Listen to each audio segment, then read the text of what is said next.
Hello, friends. I'll be starting this new series called What's the Hymn Story? In this series, we're going to look closer into the lives of great men and women of God who, through their life circumstances, penned down some wonderful lyrics that has helped many over the years in their faith. Thanks to my friend Bindu, who encouraged me to start this series, and for my dad, who played the hymn song. May you be blessed with this video. The first hymn that we'll be looking at is It Is Well With My Soul. And this is penned by Horatio Spafford. Horatio Spafford was born in New York and later in his life moved to Chicago. He and his wife Anna were blessed with 5 children and they were very wealthy. He was a successful lawyer and a real estate investor in Chicago. He invested in real estate along the shoreline of Lake Michigan. When all things were going well, in 1871 they lost their 4-year-old son to scarlet fever. A few months later, a massive fire swept through downtown Chicago that destroyed many of the properties owned by Horatio. Many lost their lives that day, and many others homeless. Although he faced a huge financial loss that day, he helped with assisting others who were in need.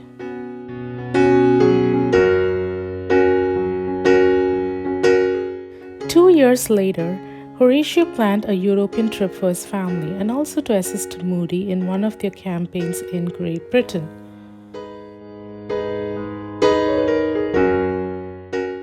But due to an unexpected last-minute business need, he had to remain in Chicago. But he sent his wife and 4 daughters on his ship, and he was expected to follow in a few days.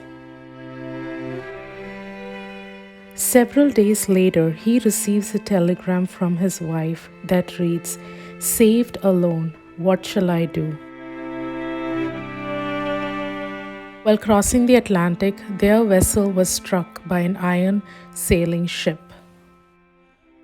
226 people lost their life that day, and it sank within just 12 minutes of sailing. All 4 of Horatio's daughters perished that day, but only Anna, his wife, survived the tragedy. Receiving Anna's message, he immediately set off to be united with his wife. During his voyage through the Atlantic, the captain calls him up to the bridge of the vessel and explains that they were passing over the very spot where the ship had sunk and where all 4 of his daughters had died. Horatio returns to his cabin and then pens down these lines, "It is well with my soul." Little did he know that these lines are going to be a hymn that would touch the lives of millions in the years to come. And people all over the world would sing this hymn more than 100 years later. He then reunites with his wife, and his faith in God never faltered.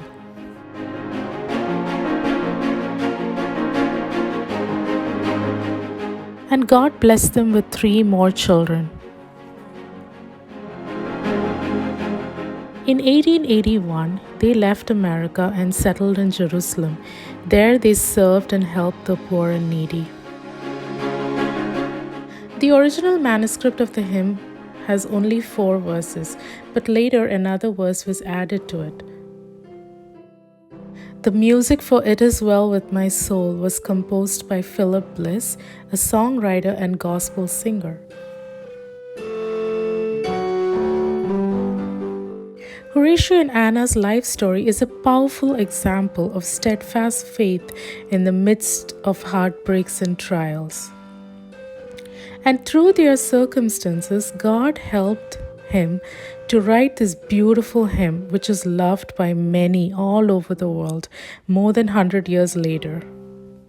May God enable us also to say, "Whatever my lot, thou hast taught me to say, it is well with my soul." May God's name be glorified. Thanks for watching this hymn story.